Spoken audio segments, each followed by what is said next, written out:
지금 오늘 우주가 왜 137억 년이나 이렇게 멋지게 존재하고 있을까를 설명을 못한다, 그 얘기예요. 우주 존재 자체가 그냥 미스테리일까요? 이 원시 입자라는 것이 존재는 할 거라고 생각하고 있는데 아직까지 단 하나의 입자도 발견을 하지 못한 것입니다. 도대체 어디에 숨어 있을까요? 이거는 인과관계가 성립을 안 하는 것이죠. 아주 심각한 문제입니다. 이 빅뱅 패러다임이라는 것 자체가 지금 말도 안 되는 거 아니야?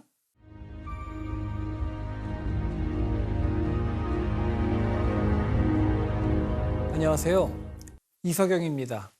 남들이 보면은 어떤 것, 내가 가진 다른 것들은 더 아름다워 보이고 부족함 없어 보이고 내가 가진 것만 좀 부족해 보이고 그렇죠. 제가 직접 한 연구가 아닌 이러한 빅뱅 이론의 경우에는 문제가 하나도 없을 줄 알았습니다.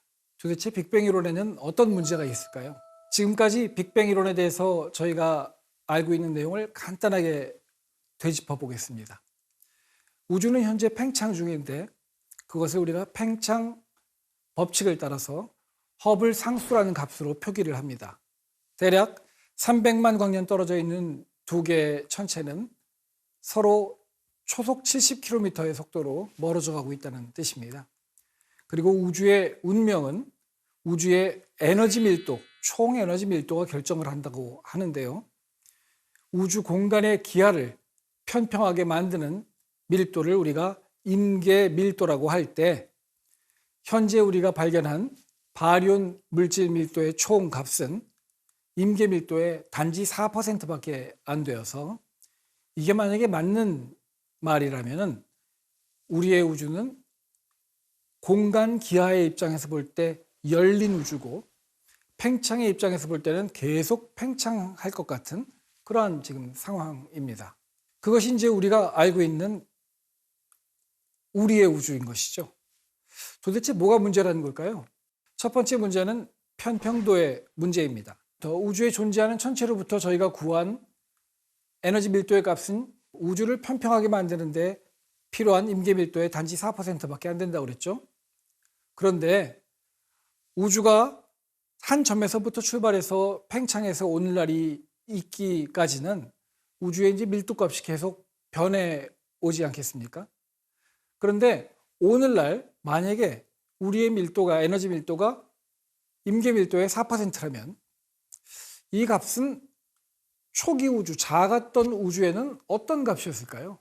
오늘날 우주가 편평한 우주라면 그 우주는 지금으로부터 아주 먼 과거, 즉 빅뱅 후 100만 분의 1초였을 때 만약에 우주의 밀도를 재는다면 이 그래프에 있는 것처럼 아주 굉장히 큰 값이 될 것입니다. 그런데 이때 우주의 나이가 빅뱅 후 100만 분의 1초였을 때 밀도의 값이 지금 이 그래프에 표시되어 있는 값에서부터 맨 마지막 숫자 하나만 달라서 작다면 이 그래프의 맨 위의 그림처럼 우주는 급격히 팽창해서 생명체가 오랜 시간 동안 뭔가 이렇게 발달할 수 있는 시간을 갖지 못해 이 우주는 생명이 탄생할 수 없는 아주 험악한 우주가 되고 말 것이라는 것입니다. 반대로 우주의 나이 100만 분의 1초 때 우주의 밀도가 지금 이 중간에 나와 있는 값에서부터 맨 마지막 숫자 하나가 더 크다면 그러한 우주는 밀도가 너무 커서 금방 재수축을 해서 없어져 버리고 만다는 것입니다. 그러면 우주가 처음 시작할 때 사실은 지금 오늘날 우주의 밀도는 언제 결정하냐면은 우주의 나이가 빅뱅 이후 10의 마이너스 35승초 정도일 때 결정하거든요. 1초도 되기 전 얘기예요. 아주 옛날 얘기.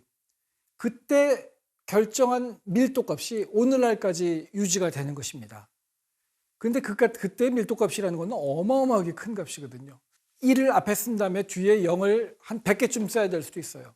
그렇게 어마어마하게 큰 값에서 맨 마지막 값 하나가 너무 크냐? 너무 작으냐? 그거에 따라 우주의 운명이 이렇게 어마어마하게 달라진다는 것입니다. 오늘날 우주는 지금 임계 밀도의 4%를 갖고 있다고 했는데 그러면 딱 오늘날 임계 밀도의 4%를 갖고 있는 이 밀도를 갖기 위해 도대체 우주는 어떻게 알고 그 밀도값을 갖고 시작을 했을까요? 빅뱅 이후에 우주가 시작을 할 때 우주가 어떤 값을 가지고 시작을 할까는 사실 우주의 의지랑 상관이 없었습니다.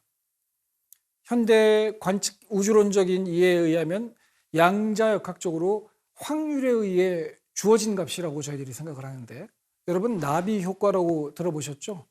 어디 남아메리카 대륙에 있는 나비 하나가 펄럭이는 것 때문에 어디 동아시아에 태풍이 올 수도 있다고 하지 않습니까? 그거보다 더한 거예요. 우주 초기에 거의 확률적으로 복불복하다시피 해서 얻은 밀도의 값 하나로 우주 137억 년의 운명이 결정되는 것입니다. 그러면 오늘의 우주를 만들기 위해 그 어린 우주는 무슨 생각으로 뭘 알고 초미세 조정된 밀도 값을 갖게 되었을까요? 그것이 편평도의 문제입니다. 우주가 그냥 그 값을 갖고 시작을 했나 보죠 라고 얘기할 수도 있지만, 우리 과학자들 입장에서 볼 때는 당위성을 찾아야 됩니다. 과학자들은 이해를 하고 싶어 합니다. 도대체 우주가 오늘 왜 이 밀도를 갖게 되었는지, 그것을 갖게 되려면 우주 초기에는 과학이 설명할 수 없을 정도의 초미세 조정을 해야 하는데, 그것이 말이 되냐? 말이 안 된다고 생각을 하는 겁니다. 과학자들은 수십 년 동안 이 고민을 하다가 답을 못 찾았습니다. 그리고는 이제 엉뚱한 답을 찾았습니다. 이른바 인간 중심주의입니다. 대장금이라는 드라마를 보면 어린 대장금에게 뭘 먹어보라니까 무슨 맛이 나냐니까 홍시 맛이 난다 그러죠. 그러니까 너무나 기가 막혀서 그 상궁들이 야, 너 무슨 소리야? 왜 그게 홍시 맛이 나니? 설명 좀 해봐. 그랬더니 대장금이 그러죠. 아니, 홍시 맛이 나서 홍시 맛이 난다고 그러는데 왜 홍시 맛이 났냐고 물어보면 내가 어떻게 대답을 합니까? 참 명답이잖아요. 이거예요, 인간 중심주의가. 우주가 지금 이 모양으로 되려면 우주 초기에 수많은 다른 가능성을 배제하고 정확히 초미세 조정된 어떤 밀도 값을 갖고 출발해야 되는데, 이미 이 일이 벌어졌으니까 나는 그냥 벌어진 걸 받아들일래. 설명하고자 하지 않겠다, 그 얘기죠. 과학적이진 않습니다.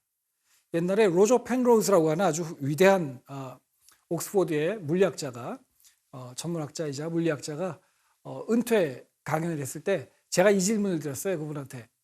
엔트로피 프린시플에 대해서 어떻게 생각하십니까? 우리가 편평도의 문제에 답을 준다고 생각합니까? 그랬더니 로저 펜로우즈 분이 그렇지 않다고 생각한다고. 그게 답이 될 수 있지만 절대로 과학적인 답이라고 생각지 않는다, 이런 얘기를 합니다. 우주가 아주 희한하게 시작을 해서 오늘날 이 모습이 됐다라는 얘기인데요. 왜 하필 그 모습으로 생겼을까? 이 질문이거든요. 물론 우리가 모르는 것도 아직 많습니다만, 우리가 추구하는 것은 가급적 모든 것을 합리적으로 설명해 낼 수 있기를 바라는 건데, 지금 오늘 우주가 왜 137억 년이나 이렇게 멋지게 존재하고 있을까를 설명을 못한다, 그 얘기예요. 두 번째 문제는 지평의 문제입니다. 이것도 철학적입니다. 우주 배경 복사가 뭔가요? 우주의 나이가 38만 년밖에 안 됐을 때 갑자기 자유로워진 빛들이 방출이 됐는데, 그 빛이 137억 년 동안 우주를 항해를 하고 있습니다. 지구의 위치에서 망원경으로 하늘을 봤더니 동쪽 하늘을 보든지 서쪽 하늘을 보든지 할 것 없이 어느 곳에든지 그 우주 배경 복사가 우리에게 오고 있는데, 그 우주 배경 복사의 온도를 재봤더니 절대 온도 3도라는 거예요. 초기 우주는 더 뜨거웠겠구나, 우리가 이제 알게 됐다, 이거 아닙니까? 그런데 문제가 있습니다. 동쪽 하늘 끝에서 온 우주 배경 복사는요, 우주의 항해를 시작해서 저한테 오는데 137억 년이 걸렸어요. 137억 년 전의 우주의 모습을 저에게 보여주는 겁니다. 자, 서쪽 하늘에서 온 우주 배경 복사도 동일하게 137억 년을 날아와서 저에게 검출이 되었습니다. 동쪽 하늘 끝에서 온 정보도 3도, 서쪽 하늘 끝에서 온 정보도 3도입니다. 이게 말이 안 돼요. 왜냐하면 이 동쪽 하늘 끝 지점 A라는 지점과 서쪽 하늘 끝 B라는 지점은 서로 우주의 나이 안에서 서로 정보를 교환할 시간이 없었습니다. 얘네들은 서로 정보를 교환하려면 우주의 나이보다 2배나 더 많은 시간이 필요해요. 달리 말해 인과관계가 끊어져 있다는 것입니다. 아침에 일어났더니 너무 더워요. 여름이 됐나 봐요. 에어컨 좀 틀어볼까? 하고 방에서 에어컨을 딱 트는 순간 저쪽 끝방이 벌써 시원해져서 22도가 돼요. 말이 안 되죠? 말 안 됩니다. 인과관계가 성립이 안 돼요. 그럼 최소한 한두 시간 기다려야 될걸요. 그게 매질을 따라서 찬 공기가 움직이게 되는 시간이거든요. 그럼 우주는 정보를 전달하는데 가장 빨리 전달할 수 있는 방법이 뭘까요? 빛이죠. 빛보다 빠른 건 없거든요. 우주의 나이가 137억 년이면 빛이 정보를 전달할 수 있는 최대의 거리는 137억 광년인 거예요. 그런데 왜 우주의 나이의 2배나 필요로 하는 거리에 있는 두 지점이 같은 정보를 갖고 있냐고요. 제가 안방에서 에어컨을 틀었는데 왜 저 끝방에 있는 온도가 갑자기 30도에서 22도로 바뀌냐고요. 불가능하다는 것입니다.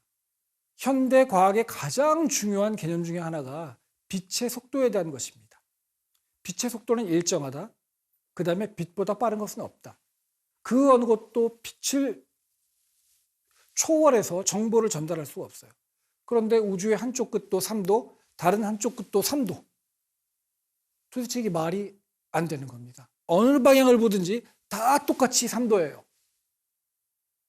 그럴 수는 없는 것입니다. 처음부터 다 약속이나 한 듯. 야, 언젠가 137억 년 기다리면 어떤 놈이 너한테 물어볼 거야. 숫자 꺼내. 그때 무조건 3 꺼내. 마치 그런 듯이 지금 지평에 보이는 모든 지평의 우주 배경 목사의 성질이 같게 나온 것입니다. 이거는 인과관계가 성립을 안 하는 것이죠.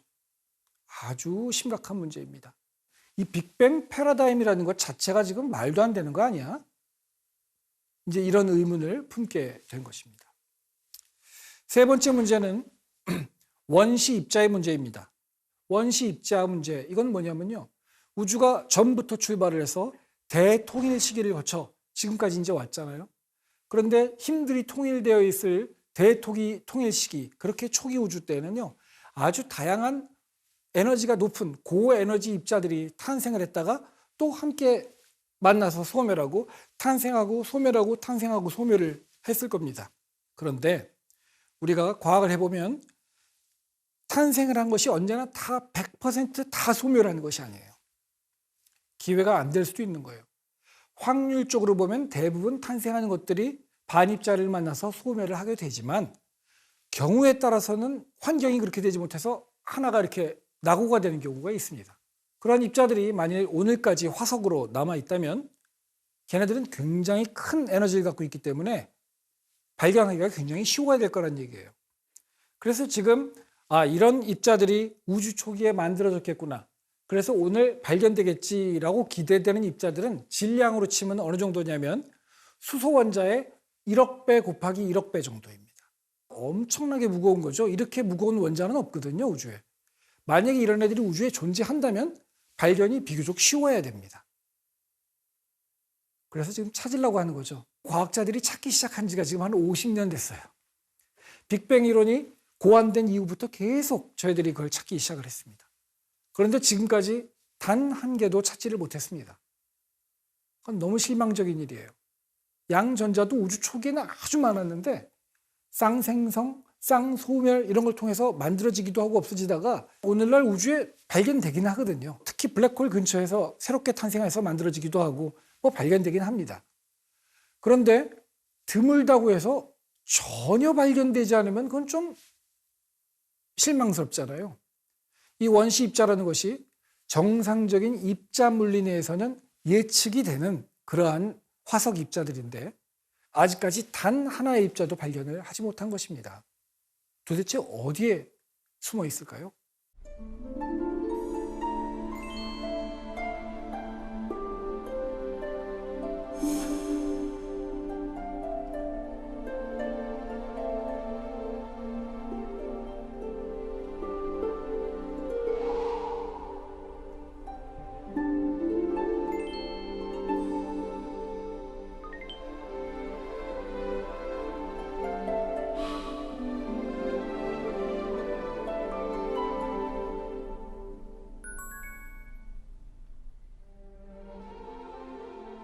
자, 오늘 제가 소개해드린 3개의 문제를 다시 한번 요약해드리겠습니다. 자, 편평도의 문제.